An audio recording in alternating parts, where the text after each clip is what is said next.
sure to check out Agelessgeeks.com for your figures and collectibles. So, what is going on, everybody? Daredevil19 here, and today in this video, I'm going to do a toy unboxing right here of this figurine, which is the Mezco 112 Collective, The Crow.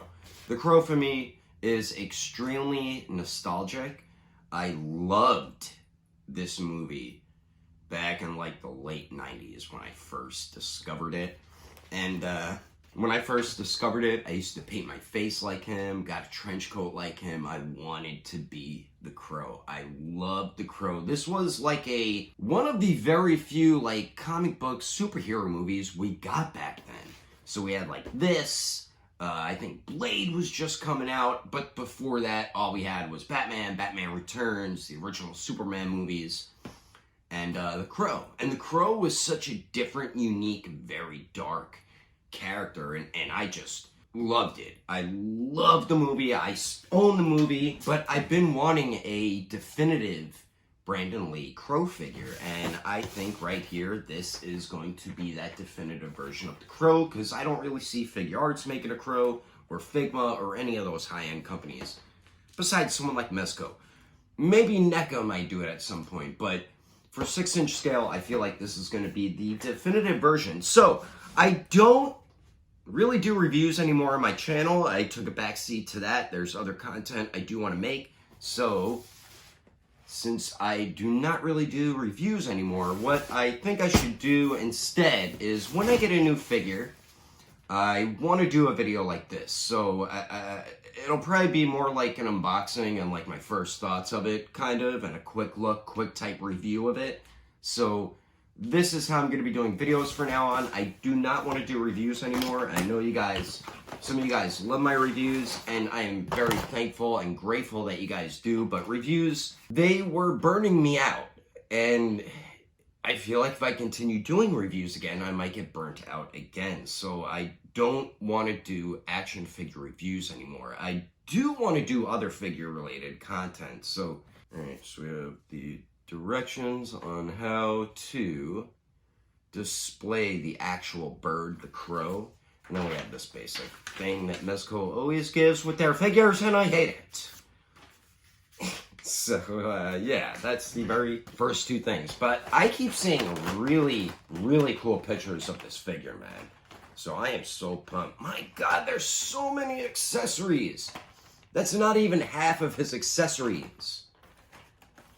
This is definitely my favorite thing about Mezco, the accessories. That's what makes these figures, I think, super fun. And then the detail cloth clothing and everything. That's what sets them apart from other figure companies and makes them unique.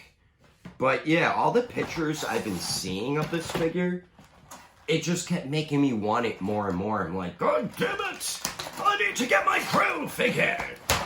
So my buddy Agelessgeeks finally did get his in stock, and he recently shipped it, and I got it today. Thank you, Agelessgeeks. And guys, if you want to get your action figures, collectibles, even into games, retro games, current games, Agelessgeeks is a good spot for all that stuff. If you are local to the California area, I think he's in Lomita, Lomita, California. So if you're local around there, check out his store, man. Just search up the Agelessgeeks store. I'll probably just have his address pop up, but he does great deals. He isn't a shady seller. I've been dealing with him for years, probably close to 10 years by now. He's also a good friend of mine, and he always has great figures. So be sure to check out Agelessgeeks, their online store, and if you do buy something from Agelessgeeks, use codename Daredevil, you will get, 5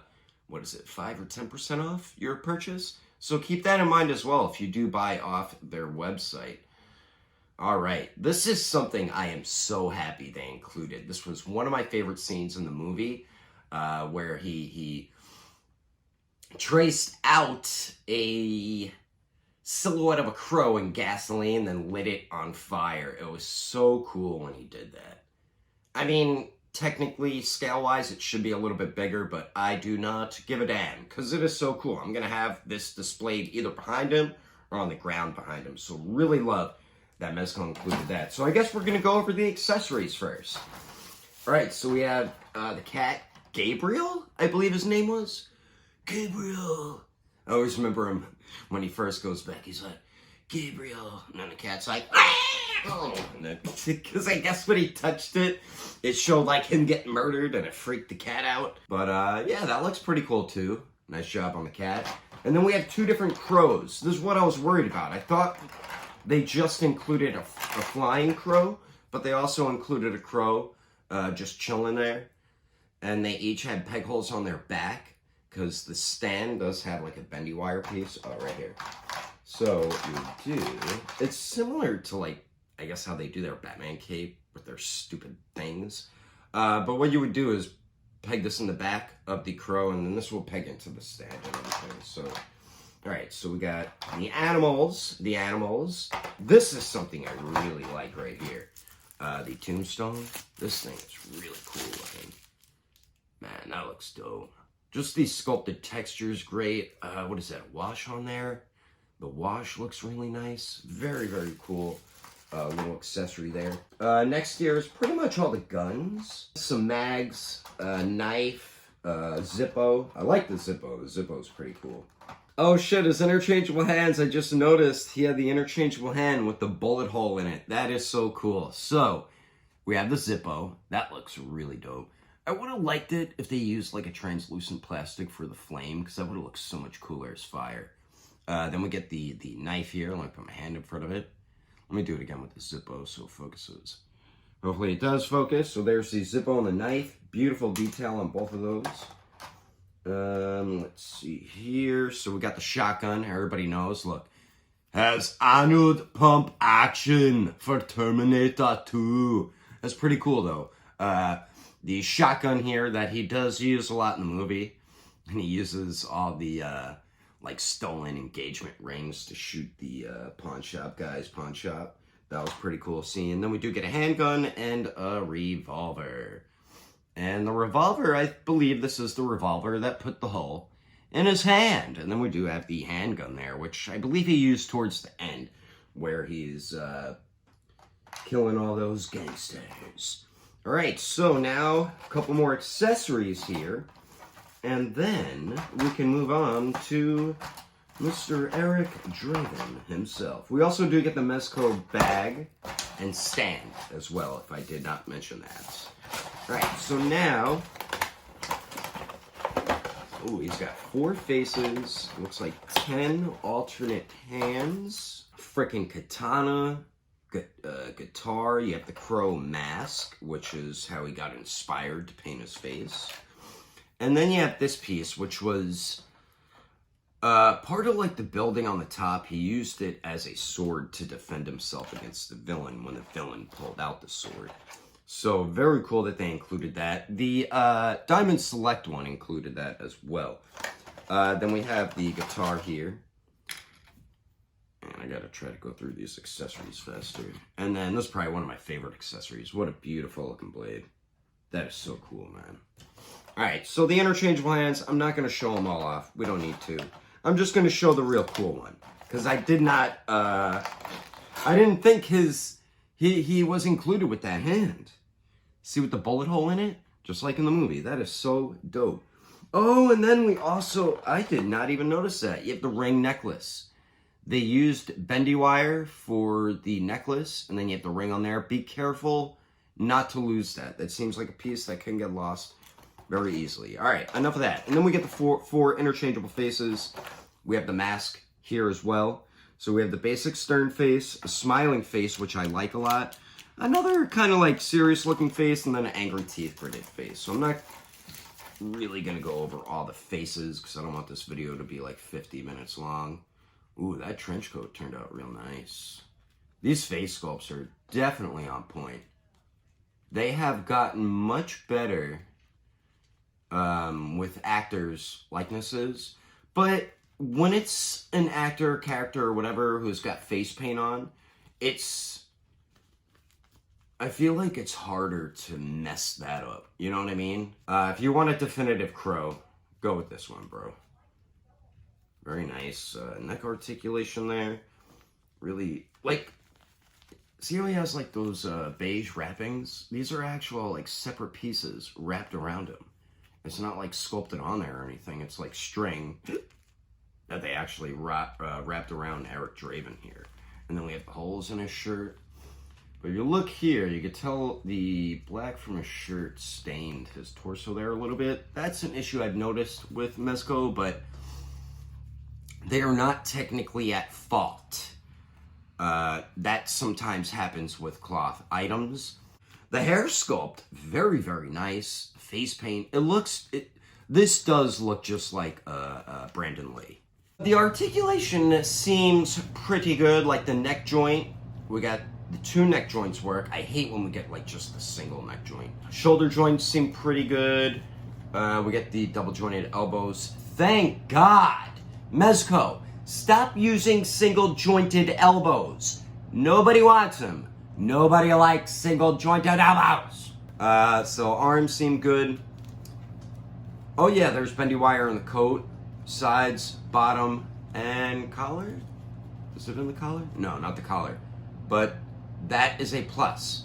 A lot of companies just put it in the sides, and then you don't put any on the bottom, so then you can't pose it as good. Putting the wire on the bottom adds more posability and more funness. Oh yeah, there's bendy wire in the strap too. The torso joints, pretty basic Mezco torso articulation. Oh, that's not too bad.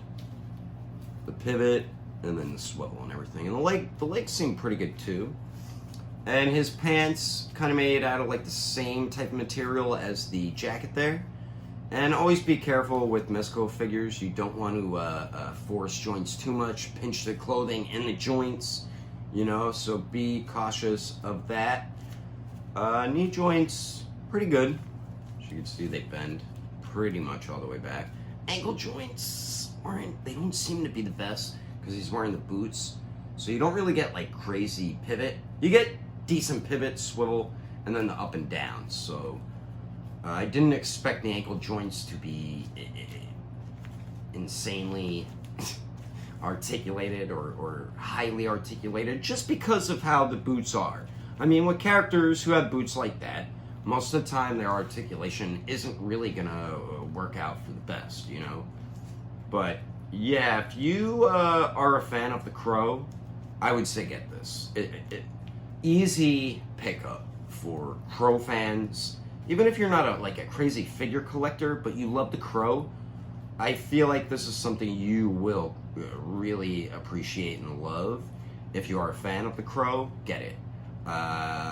If you like Mezco Toyz, pick it up. If you don't know much about the Crow, but you like the design of the character and stuff, watch the movie, and then you'll probably want to buy this figure. It is a really cool figure. I like it, and I think it might make my top 10 list this year. Also, yes, I'm going to have a top 10 favorite figures of the year list. Also, me and Star Blast Studios are going to be doing a special podcast version as well. We're going to rate all the SH Figuarts Dragon Ball figures from worst to best. And then me and Star Blast are also going to go over some of our favorite figures in the podcast as well. So that is how my top 10 favorite figures video will possibly be. But yeah, guys. So that's the video. Let me know in the comments how you like this. Like I said, I'm not going to be doing reviews anymore. So if you guys would rather have something like this, where I do like an unboxing, first impression, first look, quick-ish type review of a new figure, if you guys would rather me do something like this, instead of not doing any type of, because I don't do any type of reviews at all. So if you would prefer me doing stuff like this, an unboxing, and first impressions type review of new figures, let me know in the comments. I actually had some fun doing this one, because it's pretty cool doing it this way, because like when you do reviews, it's so uncomfortable because you gotta go around the camera, and it's there's just so many things to reviews. A lot of people don't fully understand, making videos isn't as simple as people think they are, you know? Like, when I first started watching YouTube, I always thought, like, oh man, video's so simple to do, you just gotta record. Yeah, you gotta do that, which it's simple to just hit a button, but the part that really takes up time is the editing. That's where most of your time goes. God, this figure's so awesome. Oh yeah. But anyway, guys, that is the unboxing and my first look, quickish, tight review of the Mezco 112 Collective Eric Draven the Crow figure. Hope you guys enjoyed it. For my first impressions, if I had to rate this, like for a quickly looking over everything, the articulation, detail, and accessories, if I had to rate this, so accessories, detail, I'll probably put up at like a 9 or a 9.5 because Mezco absolutely killed it with the detail and the accessories. Articulation, I'll probably go like 7.5 or 7.7 for articulation. Mezco, that's the weakest aspect to their figures. This Crow figure does have better Mezco articulation compared to other figures though. But yeah, man, overall, I really dig this figure. I'm so happy I got it, and I'm really glad Mezco made it. I do strongly recommend it, and yeah, that is the video. Hope you guys enjoyed it. Let me know in the comments below what you think of the figure, if you have gotten it yet, or if you plan on getting it. Thanks for watching, and I will catch you on the next episode of Daredevil 19, and I will see you later!